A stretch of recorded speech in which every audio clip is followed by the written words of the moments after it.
அதிதியின் முதுகுப்புற ஆடையை அர்ஜுன் கிழித்தெறிய அதிதி அலறிக்கொண்டே கூனி குறுகி சுவரோடு சுவராக ஒட்டி அமர்ந்தாள். நல்ல வேளையாக அவன் கையில் சிக்கி அவள் ஆடையின் சிறு பகுதி மட்டும்தான் கிழிந்தது. அவளின் அருகே அர்ஜுனும் காலை குறுக்கி கீழே அமர்ந்தவன், அவளின் கன்னத்தை ஒற்றை கையால் அழுந்த பிடித்து தன்னை பார்க்குமாறு செய்தவன், இன்னும் ஒரு நிமிஷம் இந்த ட்ரெஸ் உன் உடம்புல இருந்தா கூட நானே அத்தனையும் கிழிச்சு போட்டுடுவேன் என்றான். அதிதி பயந்த விழிகளோடு அவனை பார்க்க அர்ஜுனின் கண்கள் சிவந்திருந்தது. அதிதி பாவமாக அவனை பார்த்து, நான் என்ன தப்பு பண்ணேன், எதுக்காக இப்படியெல்லாம் நடந்துக்கிறீங்க என்று கேட்டாள்.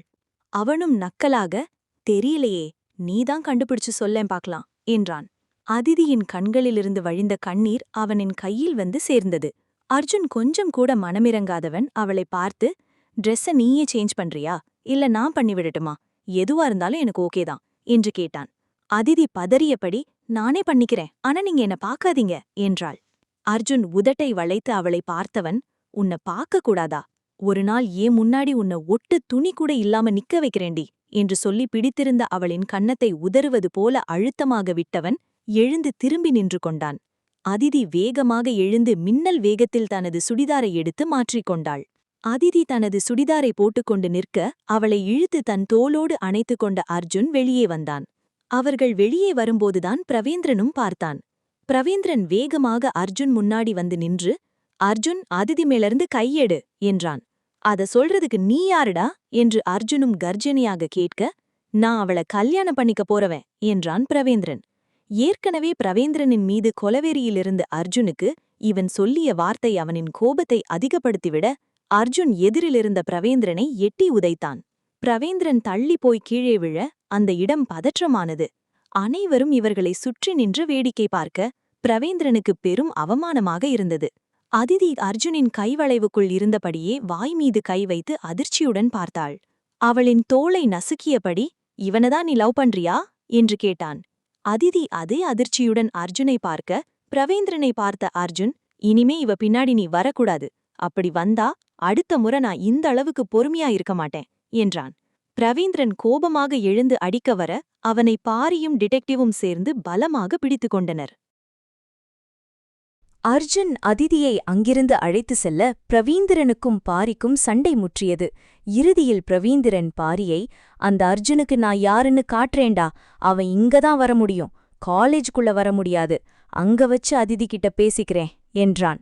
பாரி இடுப்பின் மீது கை வைத்துக்கொண்டு, நாளையிலிருந்து நீ முதல்ல காலேஜுக்குள்ள வர முடியுதான்னு பாருடா, உன் வேலையை விட்டு தூக்கியாச்சு என்றான். பிரவீந்திரன் கோபத்தில், அத சொல்றதுக்கு முதல்ல நீ யாருடா என்று கேட்க, அந்த காலேஜுக்கு ஓனர் என்றான். பிரவீந்திரன் திகைப்புற்று அவனை பார்த்து நின்றான். பிரவீந்திரன் அவனிடம், எதுக்காக என்ன வேலையை விட்டு தூக்கணும் என்று கேட்டான். நாங்க கஷ்டப்பட்டு கவர்மெண்ட் கிட்ட பெர்மிஷன் வாங்கி காலேஜ் நடத்துவோம், நீ அங்க படிக்க வர ஸ்டூடெண்ட் கிட்ட உன்னோட காதல் லீலை நடத்துவியா, இதெல்லாம் நீ வெளியில தான் வச்சிருக்கணும், காலேஜுக்குள்ள பண்ணிருக்க கூடாது, அதுக்காகதான் என்று பாரி சொல்லிவிட்டு டிடெக்டிவுடன் வெளியே வர, பாரி சண்டை போட்ட களைப்பில் தாகமாக இருக்கிறது என்று டிடெக்டிவ் கையிலிருந்த மதுவை தண்ணீரென எடுத்து குடித்துவிட்டான். டிடெக்டிவ் அவனை பார்த்து, ஏண்டா, அவனுக்கு அறிவுரையை வாரி வழங்கிட்டு டாக்டரா இருந்துட்டு நீ குடிக்கிறியே, உனக்கு வெக்கமா இல்ல என்றான். பாரி அந்த தண்ணீர் பாட்டிலை சுற்றி சுற்றி பார்த்துவிட்டு, இது என்ன லைட்டா கசக்குது, இந்த தண்ணியை அதிகமா ஃபில்டர் பண்ணிடாங்களோ என்றான். டிடெக்டிவ் அவன் கையிலிருந்த பாட்டிலை வாங்கிக் கொண்டு, ஃபில்டர் பண்ண தண்ணி இனிக்கும், கசக்காது, நான் காசு கொடுத்து வாங்கினத இவன் காலி பண்ணிட்டானே, இதுக்கும் சேர்த்து சம்பளம் கொடுங்கடா என்றான். பாரிக்கு கொஞ்சம் கொஞ்சமாக போதை ஏறிக்கொண்டிருந்தது. பாரி டிடெக்டிவை பார்த்து, உனக்கு வேலை கொடுத்த நாளிலிருந்து இன்னைக்குதான் உருப்படியா ஒரு வேலைய பார்த்திருக்க, ஒரு வழியா அந்த பிரவேந்திரனை வேலையை விட்டு தூக்கியாச்சு, இது அப்படியே அப்பா கிட்ட சொல்லணும் என்று போதையில் உளறியபடி தன்னுடைய காருக்குள் சென்று அமர்ந்தான். டிடெக்டிவ் மீண்டும் மது அருந்த அந்த கிளப்புக்குள்ளேயே சென்றுவிட்டான். அர்ஜுன் அதிதியை அழைத்து வீட்டிற்கு சென்றான். வீட்டில் காரை நிறுத்தியவுடனே அதிதி அறக்க பறக்க இறங்கி வீட்டிற்குள் ஓடிவிட்டாள். அர்ஜுன் இறுகிய முகத்துடன் உள்ளே நுழைய அர்ஜுனின் பாட்டி திருமணத்தை பற்றி பேச்சை எடுத்தார். அதிதியின் மேல் கோபத்தில் இருந்த அர்ஜுன் காஞ்சனாலை கல்யாணம் செய்ய சம்மதித்தான். அர்ஜுன் எப்படியும் சம்மதிக்க மாட்டான் என நினைத்த மோகனுக்கும் சந்திரிகாவுக்கும் இடி விழுந்தது போலிருந்தது அர்ஜுனன் பதில். அர்ஜுன் முடிவை சொன்னவுடன் அங்கு நிற்காமல் தனது அறைக்கு சென்று விட்டான். அர்ஜுன் சம்மதித்தது காஞ்சனாவுக்கு ஏதோ வானத்தில் பறப்பது போல இருந்தது. யாழினி வேலையை முடித்துவிட்டு ஹாஸ்டலை நோக்கி நடந்தாள். இருட்டில் அவள் மட்டும் தனியாக நடந்து செல்ல எதிரே வசந்த் அவனின் இரு நண்பர்களுடன் வந்து நின்றான். அவர்கள் இருவரும் வசந்த் போலதான் இருந்தார்கள். யாழினி பயத்துடன் சுற்றியும் யாராவது இருக்கிறார்களா என்று தேட அவளின் கெட்ட நேரம் அங்கு ஆள் நடமாட்டமே இல்லை. வசந்த் கோபமாக சிகரெட்டை வாயில் வைத்து புகையை இழுத்து வெறிய விட்டவன் அவளிடம் தன்னுடைய போனை எடுத்து காட்டினான். அந்த போனில் இருந்த போட்டோவை பார்த்து யாழினி அதிர்ச்சி அடைந்தாள். போட்டோவில் நேத்து அதிதியின் பிறந்தநாள் விழாவில் டான்ஸ் ஆடுவதற்காக பிரவீந்திரனும் அதிதியும் கைகோர்த்தபடி நின்றிருந்தனர். ஆனால் அது பிரச்சனையில்லை. அந்த போட்டோவில் அவர்களுக்கு பின்னால் பாரியும் யாழினியும் டான்ஸ் ஆட கைகோர்த்து கொண்டு நின்றிருப்பதை பார்த்துதான் வசந்த் கோபத்துடன் அவளை தேடி வந்தான். அதை பார்த்து அவளுமே அதிர்ந்துவிட வசந்த் அவளை பார்த்து, அன்னைக்கே நீயும் நானும் லவ் பண்றோம்னு உன்கிட்ட சொன்னேன்தானே, அப்படி இருக்கும்போது இன்னொருத்தன் கூட கூத்தடிச்சிட்டு இருக்கியா என்று கேட்டான். யாழினி இல்லாத தைரியத்தை வரவழைத்துக் கொண்டு, இத பாருங்க, கலாட்டா பண்ணாம போயிடுங்க, இல்லன்னா நான் போலீஸ்க்கு கால் பண்ணிடுவேன் என்றாள். வசந்தும் அவன் நண்பர்களும் அவளை பார்த்து சிரித்துவிட்டு, போலீஸா, அதுக்கு முதல்ல நீ இங்கிருந்து போகணுமே, இன்னைக்கே உனக்கும் எனக்கும் சாந்தி முகூர்த்தம், நாளைக்கு கல்யாணம் என்று வசந்த் சொன்னதை கேட்டு யாழினிக்கு கொலையே நடுங்கிவிட்டது. என்ன மிரட்டுறீங்களா, இதுக்கெல்லாம் நான் பயப்பட மாட்டேன் என்றாள். வசந்த் அவளை பார்த்து, அதையும் தான் பார்க்கலாம் என்று சொல்லி அவளை நோக்கி வர யாழினி அங்கிருந்து ஒரே ஓட்டமாக ஓடத் துவங்கிவிட்டாள். வசந்தும் அவன் நண்பர்களும் அவளை விடாமல் விரட்டிக்கொண்டே இருக்க யாழினி எங்காவது ஆட்கள் இருக்கும் இடத்திற்கு சென்றுவிடலாம் என்று நினைத்து ஓடிக்கொண்டிருந்தவள் கண்ணில் வெறிச்சோடிய சாலை மட்டும்தான் தெரிந்தது. பாரி போதையிலே காரை செலுத்தியவன் அதற்கு மேல் கண்கள் கூட தெளிவாக தெரியாமல் போகவே சாலையின் ஓரமாக காரை நிறுத்திவிட்டான். அவனுக்கு போதையின் அளவு கூடிக்கொண்டே போக அவன் உடல் சூடாக ஆரம்பித்தது. உடல் எதையோ வேண்டியது. பாரி போதையில் கண்கள் மயங்கிக் கொண்டு காருக்குள் கிடக்க அந்த வழியாக ஓடிவந்த யாழினி அந்த காரை பார்த்ததும் காரின் கண்ணாடியை தட்டி, சார், என்ன 3 பேர் விரட்டுறாங்க, ப்ளீஸ் சார், ஹெல்ப் பண்ணுங்க என்று சொல்ல கார் கண்ணாடி மூடி கிடந்ததால் அவள் சொன்னது எதுவும் அவன் காதில் விழவில்லை. விழுந்தாலும் கூட அதை புரிந்து கொள்ளும் நிலையில் அவன் இல்லை. பாரி லேசாக கண்களை திறந்து பார்க்க யாழினி வெளியே கண்ணாடியை தட்டிக் கொண்டிருந்தாள். அதை பார்த்த பாரிக்கு அது யாழினி என்று தெரியவில்லை. ஏதோ விலைமாதர் என்று நினைத்து கார் கதவை திறந்து வெளியே வந்தவன் அவளை கீழிருந்து மேலாக பார்த்தான். எல்லாம் மங்கலாக தெரிந்தது. அவனை பார்த்த யாழினி, சார், நீங்களா, நல்ல வேளை உங்கள பார்த்தேன், எனக்கு ஹெல்ப் பண்ணுங்க சார், அந்த ரவுடி பசங்க என்ன விரட்டுறாங்க என்றாள். அவள் பேசுவது அவனுக்கு எதுவும் புரியவில்லை. அவளை காரின் பின்னிருக்கையின் கதவை திறந்து அவளை உள்ளே தள்ளினான். யாழினியோ அவன் தன்னை காப்பாற்றதான் போகிறான் என்று நினைத்தவளின் மேல் பாரி பாய யாழினி திடுக்கிட்டாள். சார், என்ன பண்றீங்க என்று கத்த, ஏய், உனக்கு பணம் தானே வேணும், அது எவ்வளவு வேணுமோ தரேன், அமைதியாயிரு என்று சொல்லியவனின் உடலெல்லாம் போதையில் முறுக்கேறிக் கொண்டிருந்தது.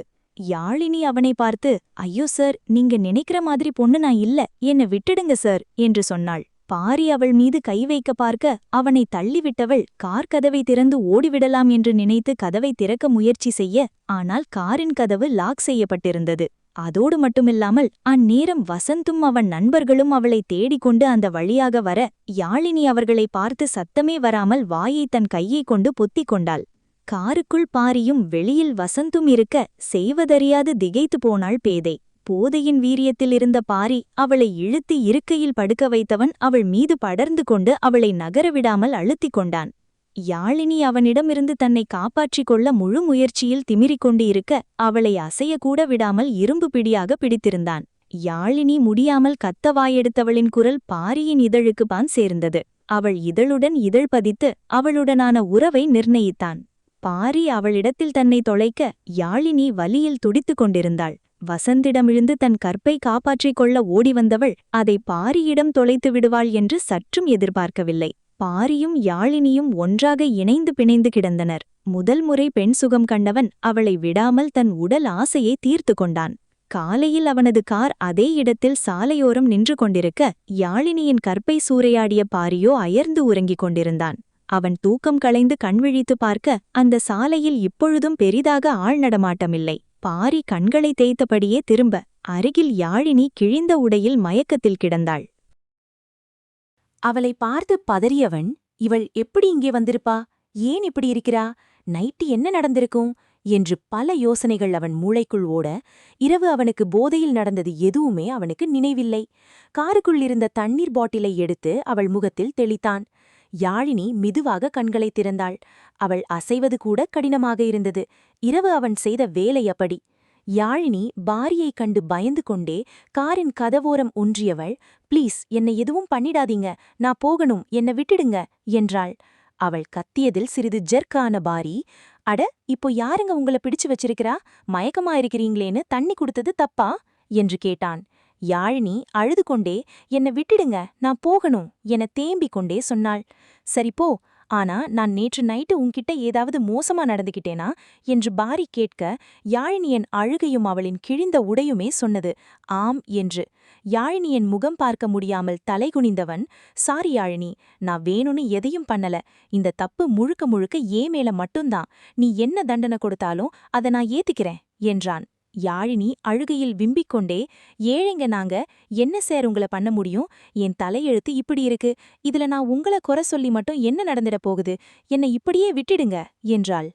அவளிடம் நகர்ந்து வந்து அமர்ந்த பாரி, பயத்தில் கதவோடு ஒட்டிக் கொண்டிருந்த யாழினியின் கையை பிடித்துக்கொண்டு, "அப்படியெல்லாம் சொல்லாத யாழினி, எனக்கு புரியுது. இது உனக்கு ரொம்ப பெரிய இழப்புதான். அதுக்காக உன்னை அப்படியே விட்டுட மாட்டேன். நாம 2 பேரும் கல்யாணம் பண்ணிக்கலாம். இப்பவே வா, 2 பேரும் ரெஜிஸ்டர் மேரேஜ் பண்ணிக்கலாம். ஆனா நீ என்ன 4 அடியாவது அடிச்சிடு. நான் உனக்கு பண்ண பாவத்துக்கு என்ன நினைச்சா எனக்கே அசிங்கமா இருக்கு. நீ எனக்கு ஏதாவது தண்டனை கொடு" என்றான். யாழினி, "உங்க மேல ட்ரிங்க்ஸ் ஸ்மெல் வருது சார்" என்றாள். "உன்னை நினைக்கிற மாதிரி நான் குடிகாரன் இல்லை யாழினி. நேத்து நடந்த பிரச்சனையில எனக்கே தெரியாம ட்ரிங்க் பண்ணிட்டேன்.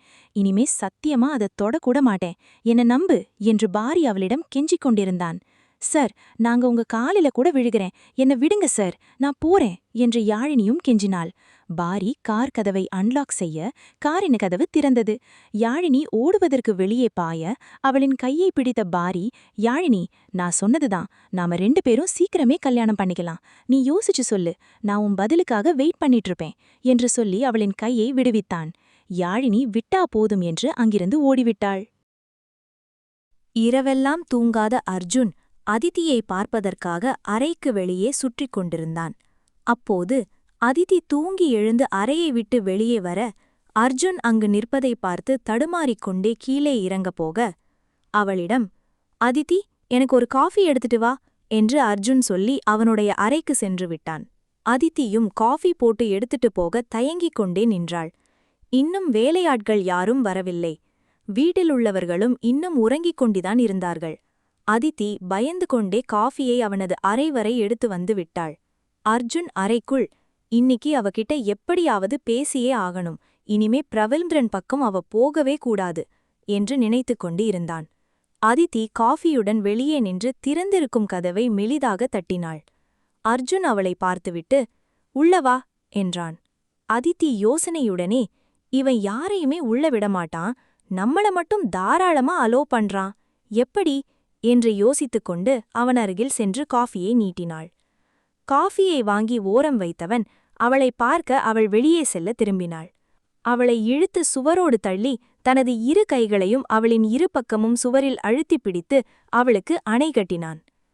அதிதி பதட்டத்துடன் தலைகுனிந்து நிற்க, "நிமிர்ந்து என பாரு" என்றான்.